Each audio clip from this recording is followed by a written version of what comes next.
জয়গুরু। দয়ালের শ্রীচরণে আমার প্রণাম। আপনাদের আন্তরিক আনন্দিত জয়গুরু। সকলের মঙ্গল প্রার্থনা করি আমার দয়ালের শ্রীচরণে। ঠাকুরের যে সান্ধ্যকালীন বা প্রাতকালীন যে বিনতি প্রার্থনা, এই দুই প্রার্থনা কোনো এক জায়গায় রোজ শুনতে শুনতে অনেক অদীক্ষিত যারা রয়েছেন তারা প্রার্থনা শুনে আগ্রহ হয়ে ঠাকুরের দীক্ষায় দীক্ষিত হলেন। শুধুমাত্র ঠাকুরের দুবেলা প্রার্থনায় তাদের মন আকুল হয়ে গেল। ঠাকুরের প্রার্থনায় যদি কেউ মন দিয়ে এই প্রার্থনা করে থাকে, মন দিয়ে এই প্রার্থনা শ্রবণ করে, তাদের ভেতরে নাড়া দেবেই। তারই একটি সত্য ঘটনা জল করছে এই ডিপি ওয়ার্কসের মধ্য দিয়ে। আসুন সেটাই শুনে নিচ্ছি। এটা মাসিক আলোচনা পত্রিকায় মাঘ মাসের 1432-এ, মানে এই ফেব্রুয়ারি মাসে। ডিপি ওয়ার্কসের কাজে দেওঘর ঠাকুরবাড়ি থেকে গুরু ভাইরা অনেকেই যে শ্রী শ্রী আচার্যদেবের আদেশে এবং পূজনীয় অবিন্দাদার সার্বিক ব্যবস্থাপনায় ও তত্ত্বাবধানে ভারতবর্ষের নানা প্রদেশের শতাধিক যুবকর্মী কয়েকটি দলে বিভক্ত হয়ে মহারাষ্ট্র ও গুজরাট রাজ্যদ্বয়ের স্থানীয় গুরু ভাই বোনদের সাথে দীক্ষাপত্র সমীক্ষার কাজকর্মে যোগদান করতে যাত্রা করেন। সেইখানে এই ঘটনাটি গুজরাতের মেহসানা অঞ্চলের ঘটনা। মেহসানার যে ভাইরা যুবকরা এই ডিপি ওয়ার্কসের কাজে দেওঘর থেকে বেরোলেন, তারা নানা স্থানে অচেনা স্থানে তারা ঘুরে বেড়াচ্ছেন। সেই লিস্ট ধরে নামের তালিকা বের করে তারা নানা স্থানে সেই গুরু ভাইদের খুঁজে বের করছেন। এরকমই নানা স্থানে ঘোরার মধ্য দিয়ে তারা গেলেন গুজরাতের মেহসানা অঞ্চলে। মেহসানার গুঞ্জা গ্রামে কর্মীদের যে দলটি গিয়েছিল তাদের কাছে একটি হারমোনিয়াম ছিল। সেখানে অবস্থানকালে তারা দুই বেলায় হারমোনিয়াম বাজিয়ে প্রার্থনা করতেন। যে অঞ্চলে গেলেন এই গুঞ্জা গ্রামে, সেখানে হারমোনিয়াম থাকাতে যে মানে গ্রামের যে কর্মীদের যে দলটি ছিল সেখানে তাদের হারমোনিয়াম ছিল, তাই হারমোনিয়াম থাকাতে তারা দুবেলাতে হারমোনিয়াম বাজিয়ে দুবেলায় বিনতি প্রার্থনা করতেন। পরপর দুদিন তাদের প্রার্থনা শুনে কৌতূহলী হয়ে কয়েকজন স্থানীয় অদীক্ষিত মানুষ তাদের কাছে এসে তাদের বিষয়ে জানতে চাইলেন। দুদিন ধরেই দেখছি সকাল সন্ধ্যা একটা নির্দিষ্ট সময়ে আপনারা একটা বিশেষ গান করেন, তারপর সবাই দল বেঁধে বেরিয়ে যান। আপনারা কি করেন?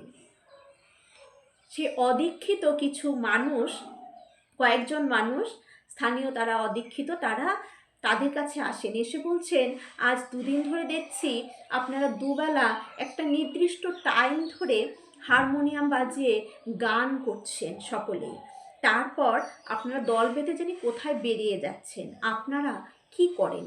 কতটা আগ্রহ বা কতটা তাদের নাড়া দিয়েছে তাদের অন্তরকে ঠাকুরের ওই প্রার্থনা। এখান থেকেই শুরু হলো সদালাপ ও যাজন। কর্মীদের কথায় ওনারা ক্রমেই ঠাকুরের প্রতি আকৃষ্ট হয়ে উঠলেন।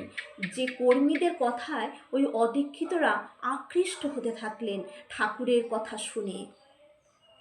বললেন, আপনারা যে প্রার্থনা করেন সেটা যদি আমাদেরও শিখিয়ে দেন তাহলে আমরাও ভগবানের কাছে প্রার্থনা করতে পারবো। ওই অদীক্ষিতরা বললেন, দেখুন আমাদের দীক্ষিতদের মধ্যে রয়েছে যারা প্রার্থনাটাও ঠিকভাবে করে না, তাদের অন্তর থেকে তারা প্রার্থনাটাকে কখনো শোনেইনি, যে প্রার্থনার মধ্য দিয়ে কিভাবে অন্তরকে নাড়া দেয়। তার অনেক দীক্ষিত আছে। সকালের ভোরে প্রার্থনাটা তো বাদই দিন, সন্ধ্যের প্রার্থনাটাও তারা ঠাকুরের সামনে গিয়ে বসে না। ঠাকুর বসে থাকেন তার বাড়িতে, তার আসনে, কিন্তু তারা গিয়ে বসেন না ঠাকুরের কাছে, ওইটুক সময় দেওয়ার তাদের নেই। কিন্তু অদীক্ষিত হয়ে কষ্ট হয়, এগুলো বলতে গেলেও কষ্ট হয়, ভাবতে গেলেও কষ্ট হয়, আমাদের একটু কষ্ট হয়। তার কতটা কষ্ট হচ্ছে, সেই পিতার কতটা কষ্ট হয় যে আসনে বসে থাকে কিন্তু সময়ে তারা কেউ ঠাকুরের সামনে যান না। ঠিক এমনই অদীক্ষিত হয়ে তাদের এই প্রার্থনায় নাড়া দিয়েছে। অদীক্ষিত হয়ে তারা বলছেন, আপনাদের প্রার্থনাটা আমাদের একটু শিখিয়ে দেবেন, আমরাও তাহলে ভগবানের কাছে প্রার্থনা করতে পারবো। পরবর্তীতে সমীক্ষা কর্মীদের তৎপরতায় ওই অঞ্চলে কেবল যে বহু দীক্ষিত ব্যক্তি ও পরিবার পুনঃসক্রিয় হয়েছেন তা নয়, সেখানকার অদীক্ষিত মানুষরাও ঠাকুরের প্রতি শ্রদ্ধাশীল হয়ে উঠেছেন এবং তারাও এখন প্রতিবেশী গুরু ভাইদের সাথে প্রায়ই সমবেত প্রার্থনায় যোগদান করেন। তাহলে দেখুন, অদীক্ষিত হয়ে তারা দীক্ষা গ্রহণ করলেন শুধু প্রার্থনায় আকর্ষিত হয়ে। তারা একদিন সত্যি ঠাকুরের অনেক বড় কর্মী হবেন আমার মনে হয়। যারা প্রার্থনা শুনে অদীক্ষিত হয়ে ঠাকুরের প্রার্থনা শুনে তারা ছুটে এসেছেন ঠাকুরকে জানতে, প্রার্থনা শিখতে, সেই অন্তরে ঠাকুর কতটা স্থান জুড়ে থাকতে পারে এটা আমার মনে হয় পুরোটা জুড়ে যাবে তাদের অন্তরটা ঠাকুরকে নিয়ে। তারা অনেক বড় কর্মী হতে পারবে, তাদের যাজনে একদিন বহু লোক ঠাকুরের চরণাশ্রিত হবে, মঙ্গলের কোলে তারা আসবেন।